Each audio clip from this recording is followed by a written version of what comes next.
WhatsApp guys, welcome back once again. दोस्तों, आज की कहानी जो सुनाने जा रहे हैं वो आपको एक अनाथ जीव लड़के की दास्तान है। वो लड़का कैसे खुद का जीवन बचाता है, चलिए देखते हैं। उस दौर की रावण की सेना से शेरलॉक नाम का बच्चा, जिसकी उम्र लगभग 10 साल होगी, उसको हम जंगल के बीच इस खून जमा देने वाली ठंड में ठिठुरते हुए देखते हैं। उसके शरीर पर बहुत ही कम कपड़े हैं, जिसके कारण वो ठंड के मारे कांपे जा रहा है, लेकिन कोई नहीं है उसके आसपास जो उसकी तकलीफ को समझ सके। थोड़ी देर के बाद जब उसे ये ठंड बर्दाश्त नहीं होती तो वो चलकर एक कारखाने के पास जाता है। वहां काम कर रहे आदमी की जैकेट को चुराने की कोशिश करता है, पर वो शेरलॉक को देख लेता है और उसे बहुत ही बेरहमी से मारता है। यहाँ उसका भी जब मन नहीं भरता तो वो अपने साथियों को बुलाने जाता है, और पर उसी में शेरलॉक मौका देकर वहां से भाग जाता है और घने जंगल के बीच दोबारा वहीं आ जाता है। उसके पैरों में मोजे नहीं है तो काफी फटे कपड़ों के पैरों को ढक लेता है। पर आखिर शेरलॉक की ऐसी हालत हुई कैसे? वो किससे भाग रहा है? ये दौर है 1943 का। चारों ओर बस ज्यूस लोगों को ढूंढ ढूंढ कर मारा जा रहा है। कुछ महीने पहले हिटलर का एक फरमान के चलते सभी ज्यूस लोगों को कैंप में बंद कर दिया गया, जिसमें कि शेरलॉक और उसका परिवार भी शामिल है। उसके पिता उसको ऐसी बेवजह मरने तो नहीं दे सकते, इसीलिए उन्होंने उसको वहां से जैसे तैसे करके भगा दिया। तब से शेरलॉक भागे ही जा रहा है। अगर वो गलती से भी किसी जर्मन के हाथ लग गया तो उसकी ऐसी हालत की जाएगी जो कि वो सोच भी नहीं सकता। यहाँ डर उसे इस खून जमा देने वाली ठंड से ज्यादा तकलीफ और डर दे रहा है। अब चलते चलते वो एक घर के बाहर जाकर गिर जाता है। उसको एक औरत देख लेती है, लेकिन क्या वो औरत उसे बचा लेगी? पर यह सब शुरू कैसे हुआ, पहले हम ये जान लेते हैं। तो चलिए चलते हैं 6 महीने पीछे, जहां पर हम शेरलॉक को कुछ भागे हुए ज्यूस बच्चों से मिलता है, जो उसी की तरह जंगलों में खुद का गुजारा कर रहे हैं। लोगों के घरों से मुर्गियां चुरा कर खुद का पेट भर रहे हैं, जिसके चक्कर में वो कई बार कुछ बच्चे पकड़े भी जाते। फिर उन लोगों को उन्हें जर्मन के हवाले कर दिया जाता है, जिसके बदले इनाम में उन्हें 1 बोरी चावल मिलता है। ये हिटलर का बनाया हुआ एक रूल था, जो कोई ज्यूस को पकड़ने पर उन्हें इनाम दिया जाएगा। अब एक दिन जब ये बच्चे जंगल में खाना खा रहे थे तो तभी इनकी नजर एक ज्यूस जोड़े पर पड़ती है, जो कि जर्मन से भाग रहे हैं। ये सभी भी डर कर भागते हैं और अलग अलग दिशाओं में भागने लगते हैं, लेकिन शेरलॉक का पैर स्लिप हो जाता है और वो खाई से नीचे गिरकर बेहोश हो जाता है। जब उसकी कई घंटों बाद आंख खुलती है तो वो उसको अंदाजा हो जाता है कि अब वो यहाँ पर बिल्कुल अकेला है, क्योंकि उसकी आवाज देने पर कोई भी उसके आसपास नहीं आ रहा था। उस दिन के बाद से शेरलॉक अकेले ही उस जंगल में रहने लगा। हालांकि ये कोई आसान काम नहीं है, क्योंकि चारों ओर जर्मन फैले हुए हैं और उन्हें भी पता है कि हर कोई भागकर जंगल की ओर आएगा, पर उसमें से बहुत ही कम होते हैं जो खुद को इस ठंड में जीवित रख पाते। अब यहाँ शेरलॉक बेचारा उस जंगल में पूरी कोशिश करता है खुद को जिंदा रख सके, लेकिन प्रकृति भी उसका कोई खास साथ नहीं दे रही है, क्योंकि उस समय तेज बारिश होने लगती है, जो कई दिनों तक होती रहती है, जिसमें उसे काफी तकलीफ होती है। लेकिन शेरलॉक ने फिर भी उन मुश्किलों दिनों को काट लिया और अब बारी आती है खुद के पेट भरने की। उसने उन लड़कों से सीखा था कि कैसे यहाँ पर मछलियों को पकड़ा जाए। उसने वैसा ही किया कुछ दिनों तक। इसके बाद अब कहानी फिर से प्रेजेंट में आती है, जहाँ पर हम शेरलॉक को उसी औरत के घर देखते हैं जिसने उसे यहाँ पर 3 दिन तक पनाह दी, उसका ख्याल रखा। आज जाकर जब उसे होश आया तो उसने खुद की हालत को देखा, जो कि पहले से बहुत ही बेहतर है, क्योंकि जब वो यहाँ पर आया था तो उसके शरीर पर नामात्र कपड़े थे। इतने में वहां पर वो औरत आती है जिसका नाम है क्रिश्चियाना। उसने ही उसका ख्याल रखा इतनी दिन। दरअसल उसके हस्बैंड और बच्चे कहीं बाहर गए, इसीलिए जब तक वो लौट नहीं आते तब तक शेरलॉक यहाँ रह सकता है। लेकिन क्रिश्चियाना को ये बात अच्छे से पता है कि वो उसको हमेशा यहाँ नहीं रख सकती। उसने उसे एक नया नाम दिया है, ज्यूरिक एक क्रिश्चियन नाम है, ताकि जब वो यहाँ से बाहर जाए तो लोगों के घरों में काम मांग सके। उसने उसे कई तरह के मंत्र भी सिखा दिए हैं। दरअसल क्रिश्चियाना एक अच्छी औरत है। उसे ये जो कुछ भी हो रहा है वो बिल्कुल पसंद नहीं है, क्योंकि जरूरी नहीं है कि हर तालाब में सारी मछलियां गंदी हो, कुछ मछलियां अच्छी भी होती हैं। उसने इन बीती दिनों में ज्यूरिक का पूरा ख्याल रखा, लेकिन ये क्या, एक दिन जब वो बाहर आई तो उसने देखा कि वहां पर कुछ लोगों के पैरों के निशान हैं। शायद किसी को शक हो चुका है उस पर। उसे अब जल्दी करना होगा, इसीलिए अंदर जाकर उसने ज्यूरिक को क्रॉस की माला पहना दी और एक माला भी दी जो सच्चे क्रिश्चियन लोगों की निशानी होती, और उससे कहा कि जब उसकी बात मौत पर आ जाए तभी वो यहाँ पर लौट कर आए, वरना ना आए।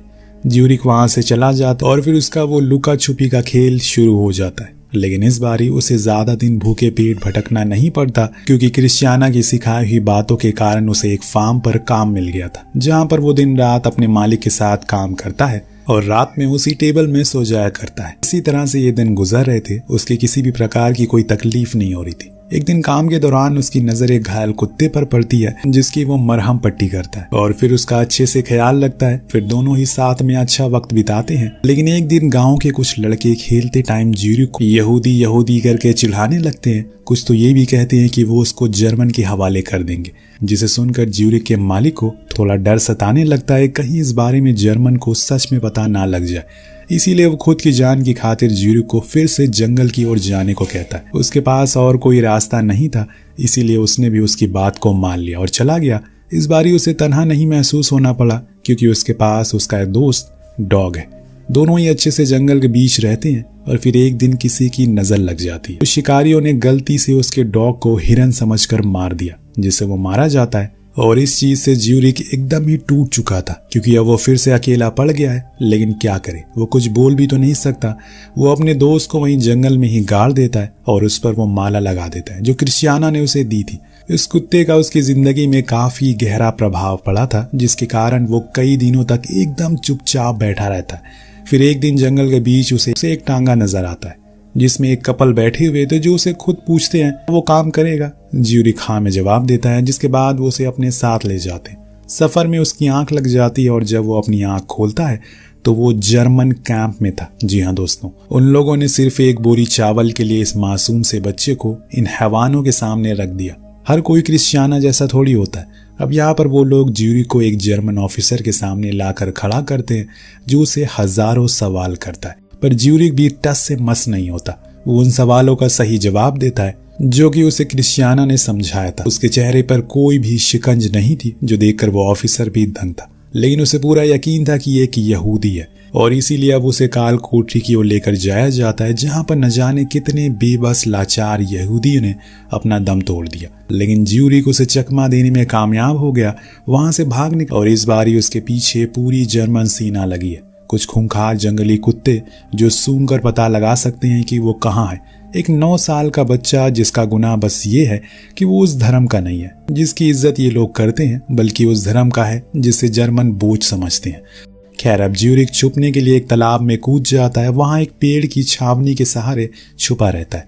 इतनी ठंड में उसका पूरा शरीर भीग चुका है, लेकिन वो सभी उसे देख लेते हैं और ऊपर से अंधाधुंध गोलियां चलाने लगते हैं और इसीलिए ज्यूरिक को वहां से भी भागना पड़ता है। पर वो सभी किसी भूखे भेड़िया की तरह उसके पीछे पड़े थे। ऐसा लग रहा था कि वो एक बच्चा उसके पूरी सरकार के लिए कितना बड़ा खतरा है। वही ज्यूरिक भी अपनी जितनी कोशिश हो सकती है उतनी करता है। आखिर में वो सभी उसके पीछे कुत्ता छोड़ देते हैं, लेकिन तब तक ज्यूरिक उनके हाथ नहीं आता और उस वक्त जर्मन के मुंह से भी यही निकलता है कि वाह क्या जोरदार लड़का है। जर्मन कुछ देर वहीं रुकते हैं और रात होने पर वहां सभी वापस चले जाते हैं। रात में ज्यूरिक को वही जंगल में एक लड़का मिलता है जो उसे कुछ खाने को देता है और बताता है कि वो पास के खेतों में काम करता है, अगर वो चाहे तो वहां आकर काम कर सकता है। ज्यूरिक को ये ठीक लगता है, इसीलिए अगले दिन वो उन खेतों में जाता है। लेकिन दोस्तों, ये पूरा खेत जर्मन का था। फिर भी वहां पर एक मजदूर उसे काम पर रख लेता है और वहां के मालिक से मिलवाता है, जो कि वही जर्मन ऑफिसर था जिसे ज्यूरिक भागा था। पर आज जब ज्यूरिक को देखता है वो, तो उसे कुछ कहता नहीं है, क्योंकि उसके साथ उसकी गर्लफ्रेंड थी जिसको वो ज्यूरिक को एक गुलाम के तौर पर गिफ्ट कर देता है। यही हकीकत है। कहानी अब इसी तरह से आगे बढ़ती है। सब कुछ ठीक चल रहा था। ज्यूरिक भी वहां के लोगों के साथ घुल मिल गया था और आज वो घोड़े को खाना खिला रहा है, पर तभी अचानक उसका हाथ एक मशीन में फंस गया। बुरी तरह से वो पिस गया। ये देखकर फौरन वो मजदूर आदमी को उसे लेकर हॉस्पिटल गया, पर नफरत हर जगह फैली हुई है। वो डॉक्टर ये कहकर उसका इलाज करने से मना कर देता है कि वो ज्यूस लोगों का इलाज नहीं करता, क्योंकि उन्हें इस संसार में जीने का कोई हक नहीं है। पर वो कपल उसे यकीन दिलाते हैं कि वो यहूदी नहीं है बल्कि एक क्रिश्चियन है। लेकिन वो अपनी बात पर अड़ा रहता है, जिसके कारण ज्यूरिक को वहीं हॉस्पिटल के एक कोने में मरने के लिए छोड़ दिया जाता है, जहां पर वो बेचारा अकेले बुखार और दर्द से तड़प रहा था। किसी को उसकी कोई फिक्र नहीं है। हजारों उसके पास से गुजर गए, लेकिन किसी ने उसकी ओर मुंह उठाकर नहीं देखा। एक दिन जब एक सीनियर डॉक्टर वहां से गुजरा तो उसकी नजर आखिरकार उस पर पड़ ही गई। उसने उसका फौरन इलाज किया। जब ज्यूरिक खुद को शीशे में देखता है तो कांच के टुकड़ों की तरह बिखर जाता है, क्योंकि उसका अब हाथ नहीं है। अगर उस दिन उस डॉक्टर ने उसका इलाज कर दिया होता तो शायद आज ये नौबत ना आती। खुद को ऐसी हालत में देखकर ज्यूरिक का बहुत ज्यादा चिड़चिड़ा हो गया। किसी से बात नहीं करता वो। हालांकि इस बीच कभी कभी वो मजदूर उसे बात करने के लिए आते रहते हैं। उनसे बातें करके उसे थोड़ा तो अच्छा महसूस होता है और उनकी बदौलत वो ठीक भी होने लगा था। पर इस बीच जिस डॉक्टर ने उसका इलाज करने से मना कर दिया था वो उसे ऐसे ठीक होते हुए देख ना सका। उसने जर्मन को बुला लिया, पर सही मौके पर उस मजदूर ज्यूरिक को वहां से सुरंग के रास्ते बाहर निकाल दिया और फिर एक बोट पर बैठाकर किसी दूसरे गांव की ओर जाने को कहा, जहां पर उसने कई लोगों से काम मांगा है। हर किसी ने उसके कटे हुए हाथ को देखकर नकार दिया और इस दर्द में जूझते जूझते वो आखिर में क्रिश्चियाना के घर तक पहुंच ही गया, जहां उसने पहली बार उसे पनाह दी थी। पर ये क्या, किसी ने जर्मन को खबर कर दी कि वो वहां पर है। फिर क्या था, वो पूरी टोली लेकर आ गया और क्रिश्चियाना के साथ बदसलूकी करने लगे। उसे पूछने लगे कि वो कहां पर है, हमें बता दो वरना इसकी सजा सब भुगतेंगे। लेकिन उसने अपनी जबान नहीं खोली, जिसका खामियाजा पूरा गांव को भुगतना पड़ा। जर्मन ने पूरी बस्ती को आग के हवाले कर दिया, जिसमें क्रिश्चियाना का घर भी शामिल था। उन्हें पूरा यकीन था कि वो यहीं पर कहीं छुपा है, पर बेचारे क्रिश्चियाना अपने घर को जलता देखकर कुछ नहीं कर पाई। लेकिन उनके जाने के बाद वो अपने तहखाने में गई, जहां पर उसने कई तह के नीचे ज्यूरिक को छुपाया था।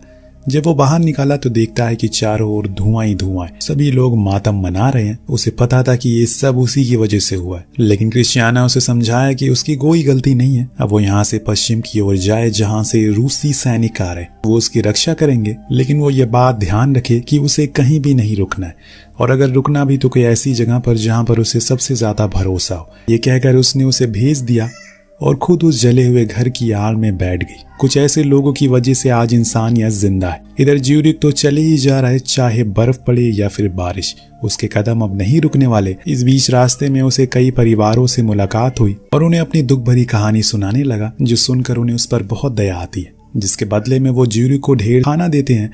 और ऐसे ही करते करते एक दिन उसने वो नजारा भी देख लिया जिसकी उम्मीद उसे बरसों से थी। रूसी सैनिक की टोली उसकी आंखों के सामने गुजर रही है। वो बर्लिन की ओर जा रही थी। इस बीच वहां पर उसे एक अलीना नाम की लड़की मिलती है। वो उसी की हम उम्र की थी, इसीलिए दोनों में काफी अच्छी दोस्ती होती है। अलीना उसको अपने घर लेकर जाती है, जहाँ उसके पिता ज्यूरिक को काम पर रख लेते हैं। जब वो सभी उसकी कहानी को सुनते हैं, कैसे उसने अपना हाथ खो दिया, कैसे वो अकेले ही अपना गुजारा करता है, तो सभी को उस पर बहुत दया आती है। वो सभी उसे अपने एक परिवार का हिस्सा बना लेते हैं, उसे लाड प्यार करते हैं। पर मानो ज्यूरिक की जिंदगी में जब खुशी आती है, किसी न किसी की नजर लगी जाती है। जब वो सभी के साथ खेल रहा था, तभी वहां पर एक आदमी आकर उन्हें कागज दिखाकर बताता है कि ज्यूरिक एक यहूदी है और इसीलिए वो उसे अपने साथ लेकर जा रहा है। बेचारा ज्यूरिक बार बार कहता है कि वो यहूदी नहीं है, लेकिन वो आदमी उसे जबरदस्ती कार में ले गया और ये लोग देखते रह गए। रास्ते के बीच वो आदमी ज्यूरिक से कहता है कि अब जैसा वो कुछ समझ रहा है वैसा कुछ नहीं है। वो उसी के गांव का एक आदमी है, इसीलिए उसे डरने की जरूरत नहीं है, क्योंकि वो भी यहूदी ही है। वो उसकी पूरी मदद करेगा उसके खोए हुए माता पिता को ढूंढने में। ये सब सुनकर ज्यूरिक बहुत खुश होता है और खुशी में उसके साथ चला जाता है। वो आदमी औरों की तरह इनाम का भूखा नहीं था। उसने वही करा जो उसने कहा था। उसने उसे गांव को छोड़ आया जहां पर ज्यूरिक अपने पड़ोसी से मिलता है और उस घर को भी देखता है जहां वो उसके 4 भाई बहन और माता पिता रहते थे। लेकिन आज वो घर एकदम वीरान है, कोई नहीं है। शायद उसके सिवा अब कोई जिंदा बचा ही नहीं, तो रहेगा कैसे। ज्यूरिक अपने पिता के सबसे करीब था, इसीलिए उन्होंने उसे आखिरी समय तक नहीं छोड़ा।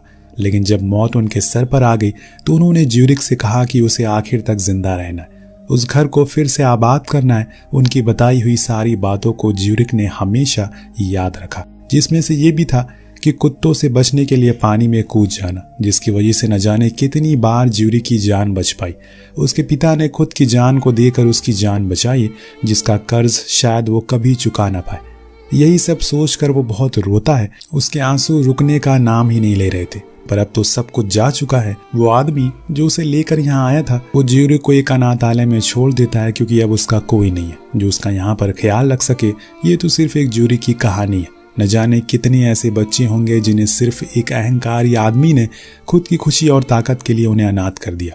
सीन शिफ्ट और आज हम आज के ज्यूरिक को देखते हैं, जो कि बहुत बूढ़ा हो चुका है। पर खुशी की बात यह है कि अब उसकी बहन भी उसके साथ है, जो कुछ सालों बाद मिल गई। ज्यूरिक के 7 पोते और पोतियां हैं, जिनके साथ वो बेहद खुश है और अपनी जिंदगी हंसी खुशी गुजार रहा है। लेकिन आज भी वो अपने माता पिता को बहुत मिस करता है। दोस्तों, इस बेहतरीन कहानी पर एम करते हैं 350 कमेंट का और 3000 लाइक का, जिसे पूरा करना आपका काम है। कमेंट जरूर करिएगा। मिलते हैं अगले वीडियो में। Thank you so much watching. Peace out.